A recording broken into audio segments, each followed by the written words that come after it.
Greetings, dear friends, and wish you a very blessed new year. मेरे प्रिय मित्रों, आप सबका अभिवादन है और आपको नव वर्ष की शुभकामनाएं। It's a joy for us to greet you as a family. एक परिवार के रूप में आपका अभिवादन करना हमारे लिए आनंद की बात है। It's indeed wonderful that we have so many family members through Jesus Calls, Sisha, Karunya, praying with us and for us. ये हमारे लिए बड़े हर्ष और गौरव की बात है कि यीशु बुलाता है सेवकाई, कारुण्य और शीशा के द्वारा एक बड़ा परिवार है जो हमारे साथ प्रार्थना करते हैं। Yeah, they are really family to us.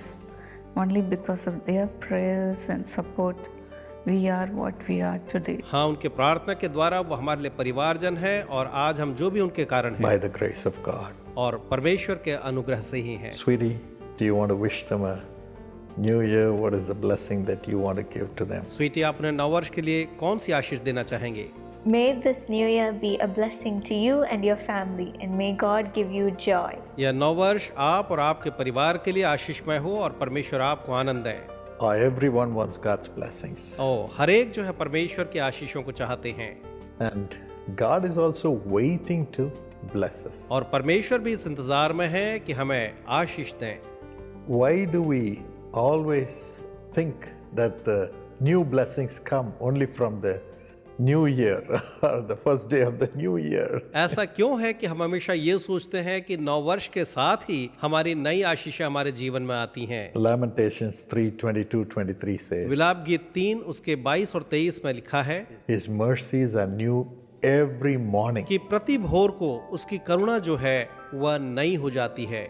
And so we have to look to Him every morning. इसलिए हमें प्रति भोर को उसको निहारना है। And of course, God determines the place that we live, और निश्चय ही परमेश्वर हमारे रहने के स्थान को निर्धारित करते हैं the time that we live in, और जिस समय में हमें जीना है वो भी, and the number of years that we have to live in this world. और इस संसार में हमारे जीवन काल के वर्षों को भी। And He also determines what we should do when to shine in this world. और साथ ही ये भी कि इस संसार में रोशन होने के लिए हमें कब क्या करना है। We read this in Psalm 147 and verse 3 इसके बारे हम भजन संहिता 147:3 में पढ़ते हैं and Isaiah 40:28. और यशायाह 40 और उसके वचन 28 में भी।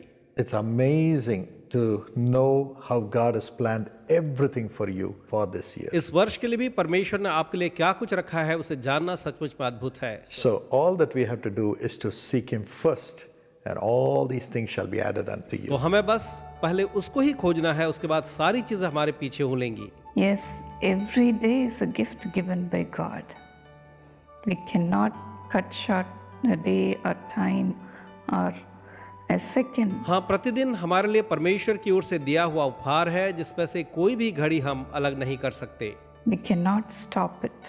और न ही किसी वक्त को हम रोक सकते हैं। But if we say, I can do all things through Christ who strengthens me, लेकिन अगर हम ये कहें कि मसीह जो मुझे बल देता है उसके द्वारा मैं सब कुछ कर सकता हूँ, and as my husband said, if we put God first in everything, early in the morning as we call out the name of Jesus and say, Lord, only you can help me. और जैसे मेरे पति ने कहा, प्रति भोर को जब हम उसके नाम को पुकारेंगे और ये कहेंगे कि प्रभु आप ही मेरी सहायता कर सकते हैं, He will give you new strength for that day. तो निश्चय ही उस दिन के लिए वो आपको एक बिल्कुल नया बल प्रदान करेंगे। So let's make use of every opportunity that will be given to us in this year. तो इस वर्ष में मिलने वाले हर एक अवसर का आइए हम उपयोग करें। Well, God has already planned everything for us. देखिए, परमेश्वर ने हमारे लिए सब कुछ पहले से नियोजित कर रखा है And so we just have to thank Him and receive it. इसलिए हमें बस उसका धन्यवाद करना है और उसे स्वीकारना है। As we say, thank you, Lord, everything for this day has been planned by you. जब हम ये कहेंगे प्रभु जी आपका धन्यवाद क्योंकि इस दिन के लिए सब कुछ आपने योजना बना रखी है I thank you for it और उसके लिए मैं आपका धन्यवाद करता हूँ and I receive it. और मैं उसको अपने जीवन में स्वीकारता हूँ। And He will provide and direct us into what He has planned for us for that day, for that year. तो उस वर्ष, उस दिन के लिए उसने जो हमारे लिए योजना बनाई है, उसके लिए हर एक घटी को वो पूरा करेगा और उसमें हमारी अगुवाई करेगा। Sweetie, what are the things that we should be thankful for in this world? तो स्वीटी, हमें बताइए संसार में किन चीज़ों के लिए हमें धन्यवादित होना है? Whenever I pray, I always start my prayers with thanksgiving. मैं तो हमेशा अपनी प्रार्थना धन्यवाद के साथ शुरू ही करती हूँ।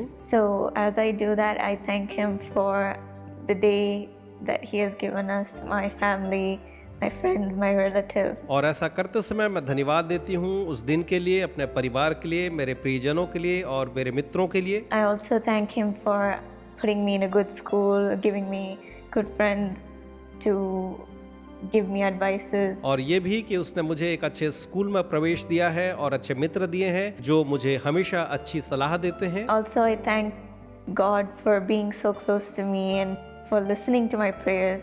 Also, that He has a plan for me and that He will guide me throughout the day according to His plan. और परमेश्वर हमेशा प्रतिदिन मेरे साथ रहते हैं और वो अपनी योजना के अनुसार मेरे जीवन में आगे बढ़ने में मेरी सहायता और अगुवाई करते हैं। So whenever we give thanks, it always brings joy to God's heart and He blesses us more through what we pray to Him. तो जब हमेशा हम उसका धन्यवाद करते हैं तो वो परमेश्वर को आनंदित करता है और हमें उसके और करीब ले आता है। And it also gives us peace because we are praising Him through giving thanks. और ये हमारे जीवन में शांति ले आता है क्योंकि हम अपने धन्यवाद के द्वारा हम उसकी प्रशंसा करते हैं। So, as we thank Him in advance, the things He has planned for us comes into our lives, or He sends it into our lives. तो जब हम पहले से उसका धन्यवाद करते हैं तो जिन चीज़ों की उसने योजनाएं बनाई हैं वो हमारे जीवन में आती हैं या वो हमारे जीवन में भेजता है। So, when you thank Him,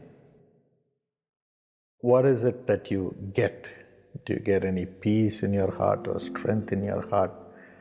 Do you see God working for you? In what way does it happen? तो जब आप उसका धन्यवाद करते हैं तो क्या आपको कुछ मिलता है, उसकी ताकत या उसकी शांति, या आप उसकी योजना में किन चीज़ों को देख सकते हैं? When I give thanks, I say, Lord, thank you for the plans that you have for me. Thank you for helping me in this problem and giving me freedom, giving me victory in this. तो जब मैं उसको धन्यवाद देती हूँ, कहती हूँ कि प्रभु जी कि इस समस्या में मेरी सहायता करने के लिए धन्यवाद, मुझे जय देने के लिए धन्यवाद, तो उस समय मैं ये महसूस भी कर सकती हूँ। So when I pray like that, I have a peace that God will take care of that situation, that He will give me freedom, that He will give me victory in my studies, in job, or in any family problem. Anything that we ask Him, He will give it. कि उस स्थिति में मैं जिस चीज़ के लिए भी प्रार्थना कर रही हूँ, उस समस्या का वो निदान कर रहा है, चाहे वो पढ़ाई हो या जीवन की अन्य कोई परिस्थिति क्यों ना हो। So as the Bible says in Philippians 4, 6 and 7, तो जैसा कि बाइबल में फिलिप्पी 4, 6 और 7 में लिखा है, in every situation,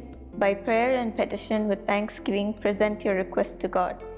And the peace of God, which transcends all understanding, will guard your hearts and your minds in Christ Jesus. हर एक बात में तुम्हारे निवेदन, प्रार्थना और विनती के द्वारा धन्यवाद के साथ परमेश्वर के सन्मुख उपस्थित किए जाएं, तब परमेश्वर की शांति जो समझ से बिल्कुल परे है तुम्हारे हृदय और तुम्हारे विचारों को मसीह यीशु में सुरक्षित रखेगी। So, this year is going to be a year of thanksgiving. तो यह वर्ष जो है धन्यवाद का वर्ष होगा। You are going to thank God before you receive a miracle, or for the miracle that God is going to give you. अपना चमत्कार पाने के पहले या ईश्वर जो आपको देने वाला है, आप उसका धन्यवाद करेंगे। You are going to thank God for every blessing that God has planned for you, even without knowing what blessings, what plans have been planned by God for you. आप परमेश्वर का धन्यवाद करेंगे बिना उस योजना या आशीष को जाने या देखे या पाए बगैर जिसको परमेश्वर ने आपकी आशीष के लिए नियोजित किया है। Then the peace of God will come upon you. तब परमेश्वर की शांति आप पर आएगी। And it is that peace which Jesus had, which will come upon you. और ये वो शांति है जो यीशु के पास थी, आपको मिलेगी। And it is that peace which is the blessing which God has for you, which will give you great conquest, and you will prosper in this world, having received that blessing and no devil can take it away. यही वह शांति या आशीष है जिसको परमेश्वर ने अपनी योजना में आपके लिए रखी है, और उसे प्राप्त करने के बाद कोई भी ऐसी ताकत नहीं जो आपको उससे छीन सके, और आप इस संसार में जयवंत होंगे। So, instead of mourning, instead of grumbling, instead of crying and whining and losing your faith, let this year be begun with thanksgiving. तो आप इस वर्ष का प्रारंभ उस आशीष के लिए धन्यवाद के साथ शुरू करें, बजाय कि आप उन चीजों के लिए रोएं, बड़बड़ाएं या शोक मनाएं। What to say? Just say, Lord, I believe you love me. आप बस ये कहें, प्रभु मेरा विश्वास है आप मुझसे प्रेम करते हैं। Jesus, you have given your life for me on the cross with great love that I can have everything on time this year. और यीशु आपने बड़े प्रेम के साथ अपना प्राण क्रूस पर मेरे लिए दिया कि मैं हर एक चीजों को सही समय में इस वर्ष प्राप्त करूं। Lord, I thank you because you have made everything already for me to enjoy in this world, for me to be a blessing in your name to others. और मैं आपका धन्यवाद करता हूं प्रभु, क्योंकि इस वर्ष हर एक आशीष का जो मुझे आनंद लेना है आपने मेरे लिए पहले ही नियोजित कर रखा है, और मैं आपके नाम से औरों के लिए एक आशीष का कारण बनूं। Lord, I thank you that you will protect my soul and the souls of everyone around me as I only receive what you have planned for me to richly enjoy and for me to do your will through that in this world. तो प्रभु जी, जब आपने मेरे लिए जो नियोजित किया है उसको मैं स्वीकारता हूं कि उसके द्वारा से मेरा जीवन आशीषित हो और मैं औरों के लिए आशीष का एक कारण बनूं। तो आपका धन्यवाद कि आप मेरे और औरों के प्राण को बचाएंगे। As you thank him in this fashion, you will see God's supernatural provisions, miracles, peace, protection coming upon your life, and you'll be more than a conqueror this year. और जब आप इस तरह से उसका धन्यवाद करेंगे, परमेश्वर अलौकिक तरीके से आपकी जरूरतों को पूरा करेंगे, आपको शांति देंगे, आपकी रक्षा करेंगे, और आप जयवंत से भी बढ़कर होंगे। Well, let's listen to a beautiful song. We're going to play a song that Sweetie has sung. Is that okay, Sweetie? तो अब वक्त है कि हम खूबसूरत गीत को सुने जिसे स्वीटी ने गाया है। क्यों, ठीक है ना Sweety?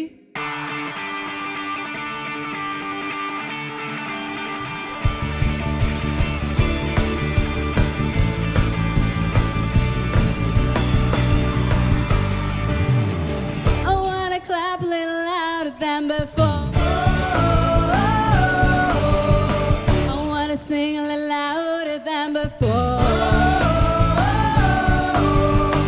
I wanna jump higher than before.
Wow, that was fantastic.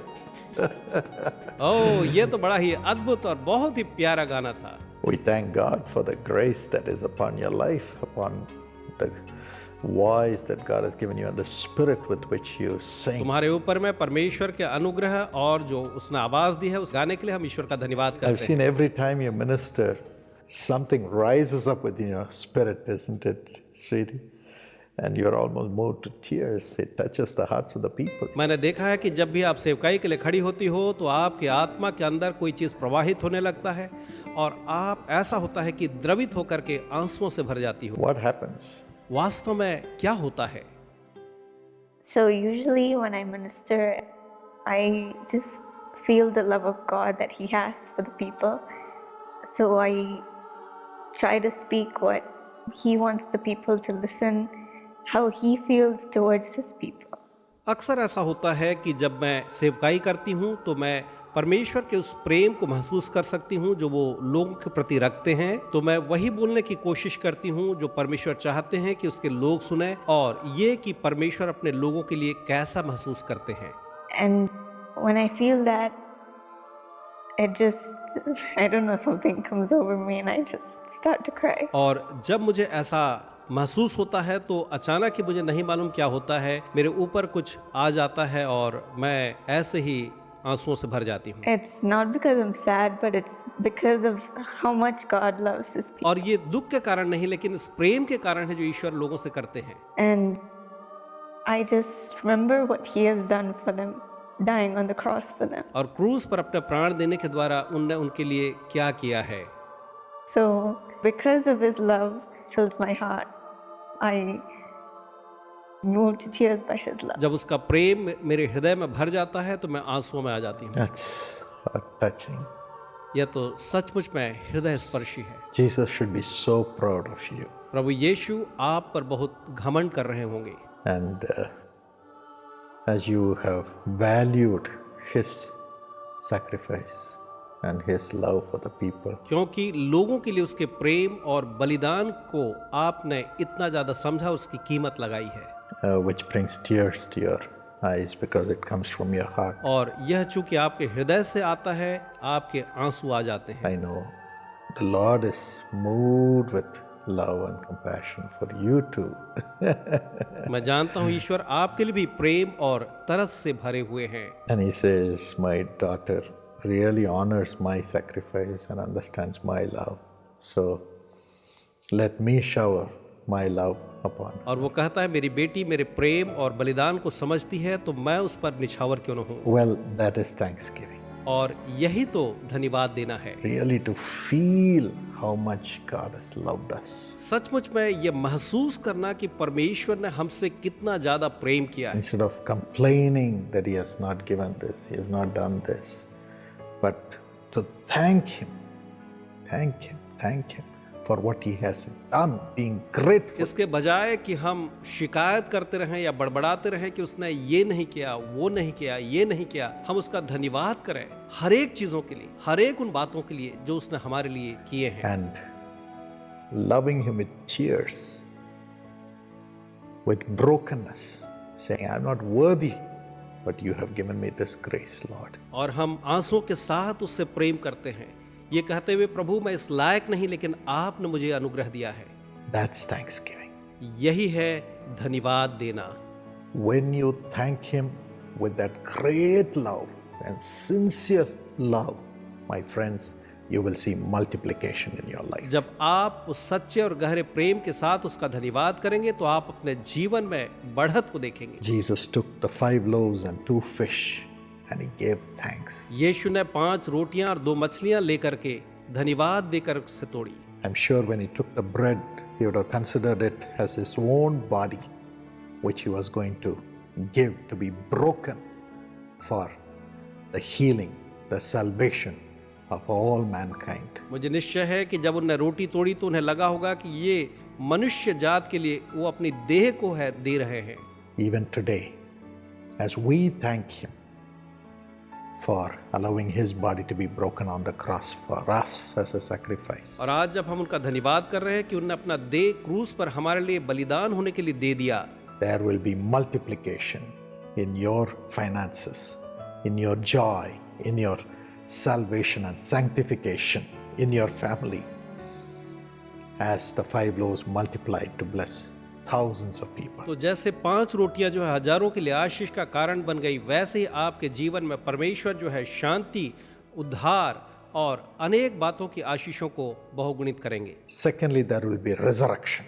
दूसरी बात, वहां पर एक पुनरुत्थान होगा।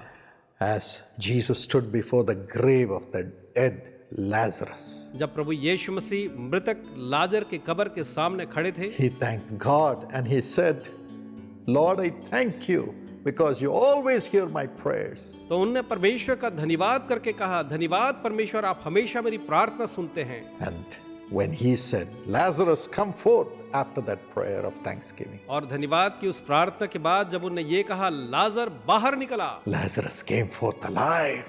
तो लाजर जो था जिंदा कब्र से बाहर निकल आया। Even today and this year, as you give thanks to God for his resurrection and for hearing your prayers, as you pray for that in advance, thanksgiving in advance, you will have resurrection. तो जब आप पहले से ही धन्यवाद करेंगे उसका अपने जीवन की उन परिस्थितियों में पुनरुत्थान के लिए, तो आप उन स्थितियों में पुनरुत्थान को पाएंगे। Everything that you have lost in your life, Jesus will resurrect it as you give the prayer of thanksgiving in the moment of having lost everything. तो जिन चीजों को आपने खो दिया है, उन्हीं चीजों के लिए जब आप धन्यवाद करेंगे तो वो आपके जीवन में वापस आ जाएंगी। Let not your heart be troubled. आपका हृदय कदापि व्याकुल ना हो। This year will be a year of multiplication for you and resurrection in your life and family. यह वर्ष आपके लिए बहुगुणन का और आप और आपके परिवार के जीवन में पुनरुत्थान का वर्ष होगा। You will have plenty in your life and you will get back all that you have lost in your life this year. इस वर्ष जो कुछ आपने खोया है वह सब वापस आएगा और आपके पास पर्याप्त होगा। Shall we pray together for this blessing? Would you pray, Evangeline? इवेंजलिन, क्या आप प्रार्थना करेंगी? Our loving Heavenly Father, हमारे प्रेमी स्वर्गीय पिताजी, Lord, as we meditated today, as we thank God every day for His goodness, the Lord will bless each day with His grace, with His peace and joy. और जैसा हमने मनन किया है, जब हम परमेश्वर की भलाई को स्मरण करेंगे, वह उस दिन को अपनी आनंद, शांति और आशीष से आशीषित करेगा। Father, give us such a heart to thank you every day, Lord. पिता, हमें ऐसा ही हृदय दे कि हम प्रतिदिन आपका धन्यवाद करते रहें प्रभु जी। Let your grace, let your peace, let your joy fill everyone who is watching this program. उन्हें दें कि हर एक जो इस कार्यक्रम को देख रहे हैं, आपका अनुग्रह, आपकी शांति और आपकी आशीष उनके जीवन को भर दें। Let all things work unto good for them, Lord. और उन्हें दें कि हर एक बातें मिल करके उनके लिए भलाई के लिए ही कार्य करें प्रभु जी। Let this new year be filled with your goodness. और उन्हें दें कि यह नववर्ष जो है आपकी भलाई से पूरी तरह से परिपूर्ण हो। Father, let your strength be perfected in their weaknesses. प्रभु जी, उनकी हर एक कमजोरी में आपका बल जो है उनके लिए सिद्ध होता चला जाए। Let their sorrows be turned into joy. उनके शोक उनके लिए आनंद में बदलते चले जाएं। Let your light shine upon their lives, Lord. और होने दें कि आपकी रोशनी उनके जीवन को रोशन कर दे प्रभु। And let them have a new beginning this year. और इस वर्ष वो अपने जीवन में एक नई शुरुआत को प्राप्त करें। Thank you for blessing each and every one of us, Lord. हम में से हर एक को आशीष देने के लिए धन्यवाद प्रभु। In Jesus' name we pray. यीशु के नाम में हम प्रार्थना मांगते हैं। Amen. आमीन। Wonderful. अद्भुत। God bless you, dear friends, and may you have a year of multiplication of blessings परमेश्वर आपको आशीष दे मित्रों, और आप आशीषों के बहुगुणित वर्ष पाएं, and a year of resurrection that you may have new life. और एक पुनरुत्थान के वर्ष को पाएं कि आप नव जीवन पाएं। God bless you. Bye-bye.